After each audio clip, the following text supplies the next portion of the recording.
Jamar Perkins. It's crunch time. It's crunch time here live in the studios of Austin Peay. Zach Pugh, joined as always by Jamar Perkins and Reese Britt. Reese, welcome back. We're happy to have you here.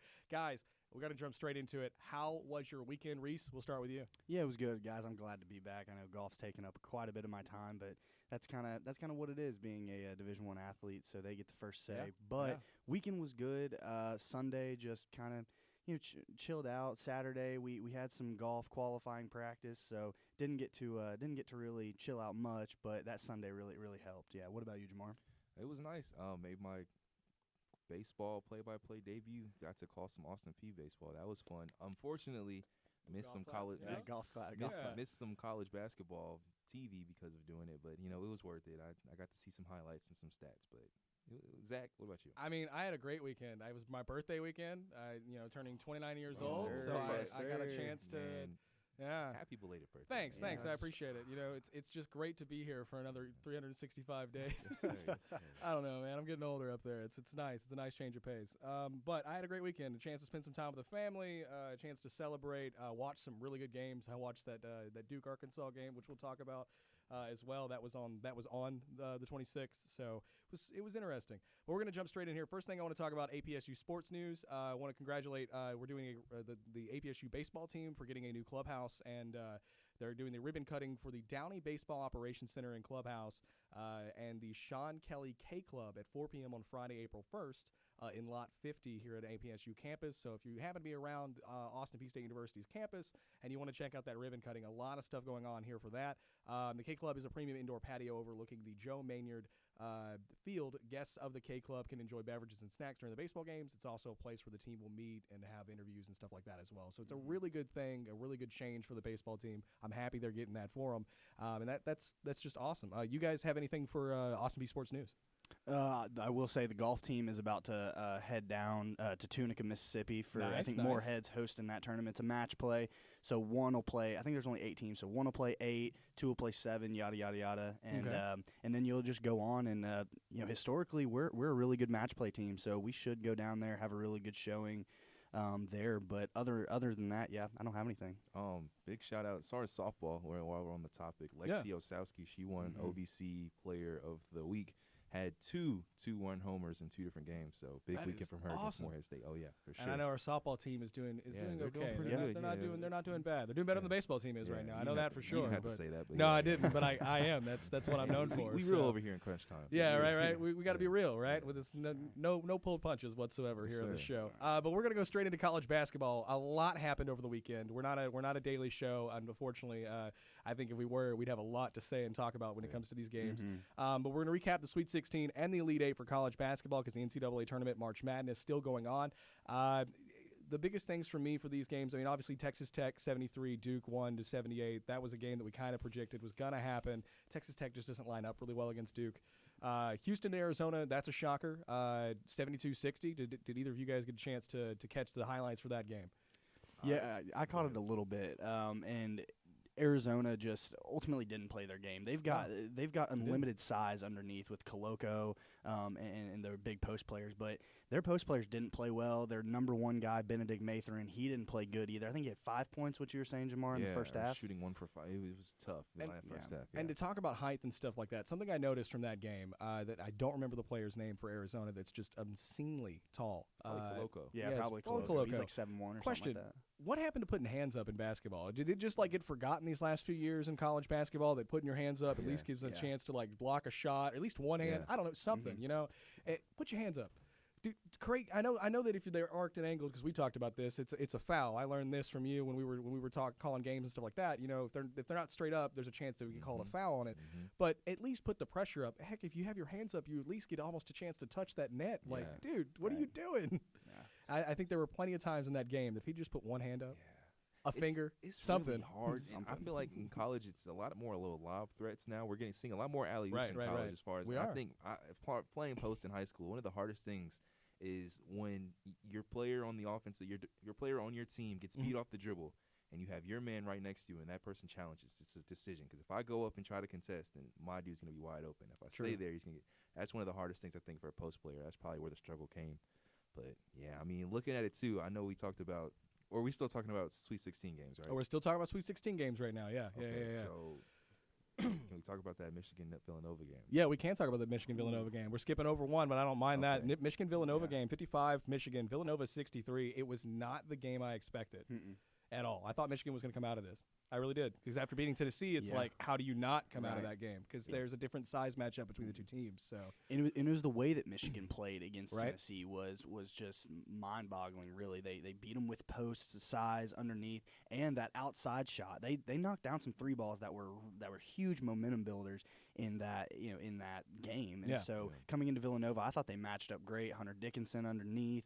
You had that Muhammad Diabate underneath too. I mean, like those guys in itself can grab you at least a dozen and a half rebounds. So that game really surprised me. I had Michigan there, but yeah, Villanova. Yeah. And what'd you have on that? You had Tennessee there first, didn't you? Well, yes, I had Tennessee in the championship game. No punches thrown. Yeah. We don't resist. We won't talk about it. I ain't got to talk about that. But I mean, it was fun basketball. I think the biggest surprise probably for some people was that Arkansas-Gonzaga game. You know, just looking at that. Dude. Obviously, Gonzaga was in a lot of people's Final Fours, and to see them go down against Arkansas. Right. Interesting. 74 Arkansas, Gonzaga 68. Guard J.D. Note led the way with 21 points. But here's the thing. It wasn't even the 21 points that led him. The fact of it is that Gonzaga couldn't stick a shot. That's what it was. Arkansas played great defense and stopped a team on the inside that was really great on the inside. That game I also got a chance to watch, and I was very impressed with the Razorbacks and how they played, to the point that the next day I texted you guys on the 26th, like, man, I want them to beat Duke. Just kind of, it was this moment of weakness, guys. I promise. J.D. Note is a senior this year, I believe. He's been a name for a couple years. He's going to be a very good scorer in the NBA. I think Moses Moody. I remember he went to Arkansas too. Moses Moody. Yep. Honestly, as a Warriors fan, I like to see him get more minutes. I know he dominated in the G League, so it'd be interesting to see if he does something for the playoffs. Couple more. Sorry, I was just going to say one thing about J.D. Note. I've seen that guy play in person. He came to Knoxville a couple weeks ago. It was like the last game of the regular season, and that dude can flat out score. Tennessee had the number 3 defense overall in all of college basketball according to KenPom rankings, and that dude, I want to say he dropped 24 to 27 points. Could be wrong there, but all I know was anytime we got any momentum, he'd come down, make a move, knock down a 3-ball. So that guy moving forward, he's gonna be sight to see. Yeah. Oh, yeah, and I want to move into a couple of these other games. Obviously, Kansas beat Providence 66-61. North Carolina beats UCLA 73-66. I thought that was a pretty good game that we got to see. North Carolina stayed kind of in command most of the game, but UCLA fought really hard. Yeah. And then the Miami-Iowa State game, 70-56. That was just unexpected. Miami, I think, was a 10 seed, I think, for that game. Iowa, I think, was 11, I think is what it was. So it's two teams that are underdog teams going against each other. I expected more of a dogfight. Didn't really happen that way. But I do want to talk about a game that we both said was not going to be a St. Peter's win. St. Peter's versus Purdue. St. Peter's wins 67, Purdue 64. Blocks and steals win the game for St. Peter's. They didn't actually shoot really well at all. Neither team actually shot really well at all. But that game itself was a little different. You guys got anything on that? Dogs. Like, that's what St. Peter's has. Like, when it comes to March Madness, it doesn't matter who you recruited, what happened. It's when the dogs come out. And that's what St. Peter's did. They took down Purdue. Tough loss for them. I thought guys like Jaden Ivey would have been, like, huge and would have taken care of St. Peter's, should you say. But, I mean, they proved themselves to not be a Cinderella team. Now, the next round is a different story. But you can't take anything away from the Peacocks. First 15 seed team to make it to the Elite Eight. Yeah. So that was a good thing, too. So you can't take anything away from it all. And you got anything on that Providence, St. Peter's Purdue game? Yeah, if you look at the teams that they played, right, you go, first round against Kentucky, then who'd they play second round again? Murray State. Okay, Murray State. Yeah, Murray State. And then they played Purdue. I thought Murray would beat them. That's right. All three of those teams were not hot at that point in the season. They were not playing their best basketball. Now, if you go to the next round, North Carolina is playing their best basketball of the season. So you look, and it's like, St. Peter's can match up against any of those teams when they're not playing their best. But then when you get a team like North Carolina in there, that's where it gets a little bit tough because North Carolina is big. They knock down shots. You know what I'm saying? And I think any type of good coach is going to realize what St. Peter's is doing. You know, a lot of these teams were kind of surprised. Like, before this tournament, no one was scouting for St. Peter's. No, they weren't. And you look at it, so now it's like North Carolina, as soon as they beat Kentucky and then when they really beat Murray State, they're like, okay, let's actually prep for these guys. They could beat Purdue. Yeah. So that helps them team, okay, what can we do? Obviously, size is how they took over that game. Absolutely, and that's a great transition to talk about the St. Peter's 49 to North Carolina 69. North Carolina wins that game due to rebounding. That's it. North Carolina shot awfully during this entire game. Not only did they shoot bad, that they didn't win in the only stat they win in shooting wise, free throw percentage. That's it. And they barely win in that stat. And so statistically, you look at the game, St. Peter's had a better game statistically, but score points, scoreboard. You can't. Scoreboard wins you the game. So stats may say you're going to win, but scoreboard wins it at the end of the day. And overall, North Carolina just did a better job putting 20 points up. I want to talk too about the Miami-Kansas game was very disappointing. I thought because of way Miami was looking and just playing, I thought this is going to be a great game. The Jayhawks were struggling in the first half a little bit, even though they were doing really well. They were struggling a little bit in the first half. Miami just couldn't get any points on the board in the first half. And looking at it too, it's funny that they lost to Kansas with the same score they beat Iowa State in 70-56. But that's kind of what happens when Iowa State 11 seed beats Wisconsin 3 seed, and Miami 10 seed beats Auburn 2 seed. They play against each other. Now they're going to play the number 1 seed in Kansas. They weren't ready for them. No, that's they weren't. Basically what happened. They upset a couple good teams, and when they finally played that number 1 Kansas, we saw the score and we saw what happened. And what's interesting about Miami, again, I'll stay on this topic, is they were a hot basketball team. They started conference play out 0-5 on the year, and they won a bunch of games, barely got into the tournament, mind you. They didn't have a good showing in the AC tournament, and they beat a bunch of really good teams. It's literally March Madness is what team gets hot at the right time. And if you've got a good enough team like a Duke or a Kansas or a Villanova, you can withstand some hotter teams. But like North Carolina, they ran through a whole host of teams to get here. They did. Shout out to the ACC too. They had some shout out. Teams. Yep. Yeah. They've got a couple teams in the Final Four for sure. As we gonna real quick talk about the Houston-Villanova game, very disappointed in that game as well. Good game overall because it's a low-scoring game, so it means there must have been a great defense. I didn't get a chance to watch this game, but I will say I was not impressed. As maybe a basketball coach and people who really love basketball mindset, you like games like these. But as a guy who loves March Madness, I don't want to see a 50-44 game. I want to see a whole bunch of threes getting lit up. I saw a highlight today of a game with Purdue, Carson Edwards.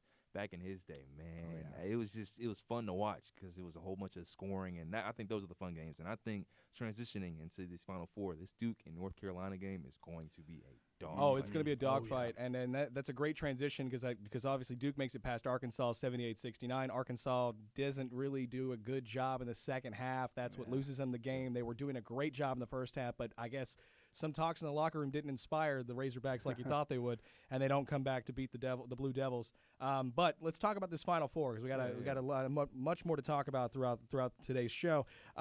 We've got Duke, number 2 seed, versus the 8th North Carolina. We all know who I'm going to pick, so I'm going to go ahead and shift it over to you guys. I've got Duke obviously winning this game. Reese, I'm going to start with you. What do you think? Yeah, if there's anything that we know about me and picking games, I love the underdog. And I'm going to do it again here, boys. I'm going to go North Carolina because Duke beat them in the regular season 2 times, which, like I said before, I'm a stickler for this. It's tough to beat a team 2 times in the same season. Well, I don't think Duke can beat North Carolina 3 times. I think it's going to be North Carolina, Hubert Davis moving on. Okay. And, Jamar, what do you got for me on this one? So we said we have a 2 versus a 2 seed versus an 8 seed. Throw away the seeding. This is Duke versus North Carolina. This is Duke This North is Carolina. an iconic rivalry. This is a Final Four matchup. I have this game being decided by a final shot, or if not, a final free throw, something. This is going to be. So you say the madness is coming under out. 3. This is going to be 3 or under. As far as this is going to be a crazy game. Now I don't know. We could see a super high scoring game, or we could see a. What was it, 50 to whatever that's 44, 44. We're not seeing another 50-44 game coming down from this like game. that, but I know I have a very close game. I think it all depends on perimeter shooting. I like Brady Manick for North Carolina. He stretches the floor for them very well. So if he can get some shots up there, obviously Caleb Love, he's huge. But I mean, you got Banchero for Duke. And you got another guard. You got Roach. I mean, we got some good names. We have some good. We do. I know some will stay, some will leave, but we're looking at some future NBA stars tomorrow. And to me, it's the historical coach matchup, right? You know, you've got the history with Coach K and all of that, and with the history with North Carolina and the Tar Heels. So that's what to me makes me think that Duke's just coming out of it, is because he's made it to the Final Four, guys, and what is he known for? He is known for being the coach, and so I just think it's going to come down to coaching. Players do play a big thing for that game, but I think that's what's happening. Let's look over at the more balanced game for the Final Four: Villanova versus Kansas. What do you guys got? Jamar, I'm going to start with you this time. Kansas is the better team, yeah. I think. Yeah. Kansas, fast forwarding just a little bit, I don't think Kansas won the national championship, but I do think, well, it depends. Kansas is going to beat Villanova. I'm just going to call it like that. Yeah. And I think it'll be a convincing win, too. Like, I think it'll be think it's like a 20-point game? No. Okay, maybe not that convincing, but I think 12 to 15, you think, or maybe like 10 to 12. I don't think I think it'll be a multiple. You said convincing. Yeah, you did say convincing. I think like an 8-point win is convincing. That's convincing in the Final Four. Sure. So I'm thinking like we'll more take of like it there. an 8-point win.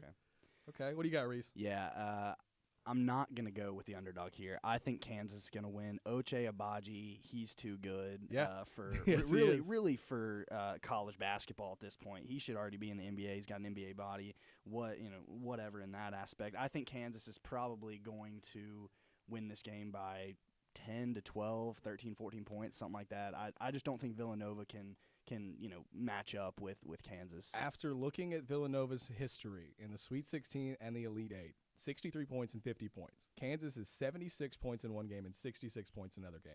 I do think that they have a chance to play each other really well because they size-wise they kind of match up okay against each other. Okay, not great. And any of you Kansas fans and Villanova fans checking in on this podcast, I'm going to let you know that's not the best size matchup for you.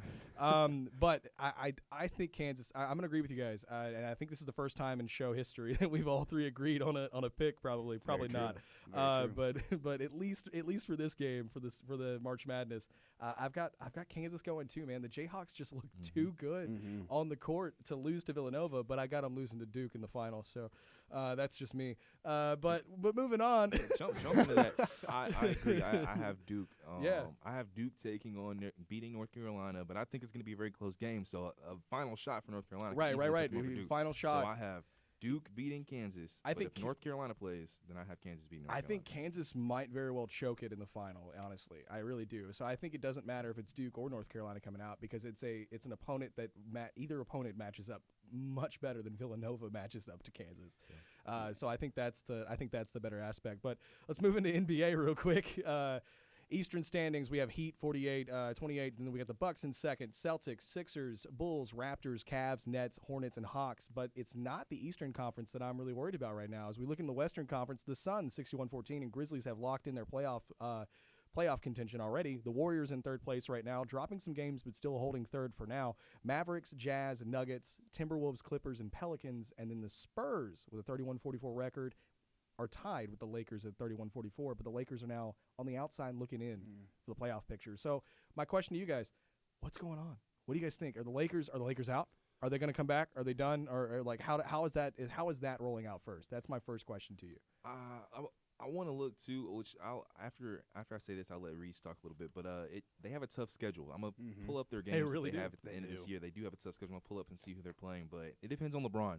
He has a sprained ankle, and apparently what he said it was like horrible. So I don't know if he's gonna be back soon. They did rumor that AD could be back as early as Friday. So that maybe if LeBron can't play, maybe they can somehow play through AD and get a couple wins towards the end of the season. But I mean, looking at the Spurs, you're looking at some of these teams like now they got to lose too for these Lakers teams to get their spot back. So I don't know.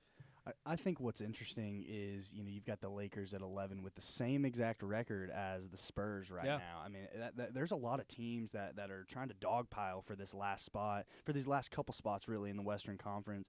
But if the Lakers want to get to you really even at this point get into the playoffs, they're going to need LeBron. They're going to need every single piece that they have to play. Because obviously you've seen LeBron without AD, not going to get the job done. AD without LeBron, not going to get the job done. Russell Westbrook on his own, absolutely not going to get the job done right now. He's not playing like himself. So looking at it coming up that we got for Lakers, Jazz. Nope. Lost. Pelicans. No. Nuggets. The Suns. Pelicans they might actually beat the Pelicans. Nuggets, Suns, Warriors, Thunder. That'll be a dub. They're not beating the Suns. Nuggets, they're not beating they're not beating the Warriors. I see 2 wins, maybe. That's 2. So 2 wins, maybe the getting Pelicans, past the maybe Spurs. they could beat the Thunder, and then maybe they could beat the Warriors, depending on who's So they playing for may get past the True. Spurs and get that 10th seed, but then they got to play the Pelicans if that's what it locks in, or they got to play the Clippers, and then the Clippers have their number. And then they'll mess around, get the 8th seed, and play the Suns in the first round. Right, and then they're going to lose. So, yeah. Kyrie, congratulations on being able to play in New York again. Good job. We're happy for you. We're so excited for you. That's great. But Curry still hurt right now. Got about a week and a half left until they review back on that. I know you're the Warriors fan of the group, Jamar. Yeah. What do you think? Can they hold on to third? Absolutely. And I want to ask, do any of you guys have anything to say? Warriors, y'all think they can get it done?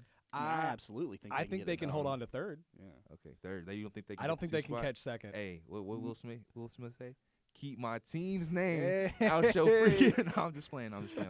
But I don't get slapped like Chris Rock, so don't do that to me. Warriors. I've been talking to some people. We actually had a discussion in class. Yeah. Warriors can get this done. I think they can really win a championship, depending on how Jordan Poole plays while Curry is out, because Curry obviously he is out right now. Depending on how long he's out, we've seen Jordan Poole he can drop 25, I think, on a nightly basis if he gets the ball and it gets swinging. Klay Thompson, we need him to kind of step up a little bit too. But no, Warriors, they might keep that 3 seed, but I like them having a 3 seed because with that, I mean, they're still going to play the Grizzlies in that second round if the Grizzlies end up winning like we think they will. And I think the Grizzlies are a good team. Don't get me wrong, I'm a Grizzlies fan, and I'm probably going to get like blacklisted in Memphis now that I say this, but they're just too young. Yeah, they're just too young. Experience plays so much in the NBA playoffs. It really does. That's why LeBron and them can. I do think that if they get a 10th seed, they've got a small chance, very small chance, to actually make it into the tournament and do a good job. But because it's LeBron, you never count. Just like you don't count out Tom Brady in the playoffs, you don't count LeBron James out in the playoffs. I'd say the same if Michael Jordan was still on the court. So I just don't think. I don't think the Grizzlies are gonna. I think they're gonna do the typical Tennessee fashion. I think they're gonna lose one and done in the playoffs when they get out there. That's just me. Grizzlies, they can mess around and play the Timberwolves or the Clippers. As of right now, the way they'll beat the Clippers. I think they beat the Clippers. Just got Paul George back last night. He dropped. I still think they beat the 30, Clippers. I think. Is Kawhi playing or like what's he? That's doing? why. I don't even know. Like, what's up with him? I think I'm pretty sure it was rumored that he may come back towards the end of the season, but it kind of got shut down. Kind of like a Zion situation where. Yeah, but Zion's done in New Orleans. I'm saying that, by the way. I want to say this too, as far as the Kyrie situation, it kind of upset me, which, I mean, I guess this will be a good transition into baseball, but I do not like the fact that it took for baseball players that were unvaccinated for them to say, okay, you can play Kyrie, because I think that's literally what happened. They didn't want Kyrie to play, but since the baseball season's about to start up and we have unvaccinated players there, they were like, oh, baseball, let's add them. That's how I look at it. New York as a whole has issues there, but we are gonna transition to baseball real quick. It's a small transition. Congratulations, because I haven't done this yet, to Freddie Freeman to making the deal with the Dodgers. A lot of fans speculate that if not for the lockdown, he would have stayed in Atlanta. I don't believe that, because he got paid a lot of money. Yeah. And then congratulations to Albert Pujols for signing a 1-year deal with the Cardinals. A rumor was he was retiring and he was done, but he's not. He is a 1-year deal DH for the Cardinals. The Cardinals believe now they have the team to win. I don't think that's going to happen. But, hey, that's because the Mets look really good on paper. The Dodgers look really good on paper. The Twins look really good on paper. So it's a lot of really good teams this year. But that's my quick transition into baseball and out of baseball.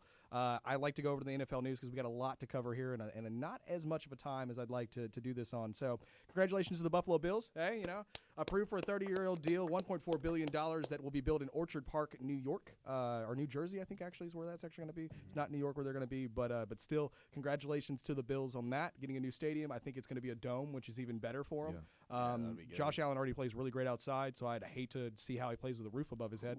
The NFL announced yesterday 2 things. One, new OT rules for postseason. The Colts and Eagles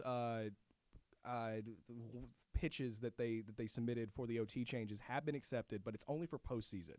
Both teams will possess the ball. After they possess the ball, if they are tied, the next score wins. If they get a safety on the team that happens to possess the ball on the first time, that team that gets the safety wins. So there's that. Congrats to that. Now here's the big topic. NFL yesterday released a statement about the offensive minority coaching announcement. They're requiring, and I've got a thing here on my lovely electronic device that shows the exact statement of what was said. It says, that's the playoff rules. All teams will hire a minority offensive assistant coach for the 2022 season, part of the series of policy enhancements announced to address the league's ongoing diversity efforts. The coach can be a female or a member of an ethnic or racial minority, according to the policy adopted by the NFL owners during their annual meeting. Guys, I don't like it. I don't like it because it discredits the person getting the job. That's why I don't like it. They were already doing minority coaching hires and female hires in the league. The league did not have to point to this. This was not based on the lawsuit that Flores does. I think this is a slap to the face to the lawsuit that Flores has. I think it's a slap to the face to the league itself because this was something that should not have to have been said. I want your guys' thoughts on it. We got about 5 minutes-ish left, and I really want to see what you guys think about real this. Quick, I'm going to say that's 2 L's for the NFL. First of all, overtime, some people think differently. I think defense wins championships. What happened to that teaching kids, coaching that defense wins championships now? To me, it really doesn't. But to the offensive minority coaching, I think it's ridiculous. I think it's like we talked about a little bit. You're really just like, here, you know what? It's when someone's bothering you about something, and you're just like, you know what? Fine, here, have it. Like, that's basically what that looks like Here's to me. Your free pizza. And it's like, go ahead, Reese. I was gonna say, like, if I was the person up for that job, yeah, I would not want to get that job just because I was a minority. I want to get that job because I'm good at that position and I deserve it. And I think that's what the minority coaches that are already in the league are doing. I know the Washington Commanders have one. I don't quite know her name, but she handles she works with the quarterbacks, and she's actually pretty good. I mean, obviously for the quarterbacks that we do have, we're still searching for one. You got Carson Wentz. Yeah, exactly. He plays better than Tyler Heineke, so you'll be fine there. Yeah, exactly. But yeah, it's just like I would want to get the job because I deserve it and I'm good at whatever they're hiring me to do, not because I'm African American or a woman, etc.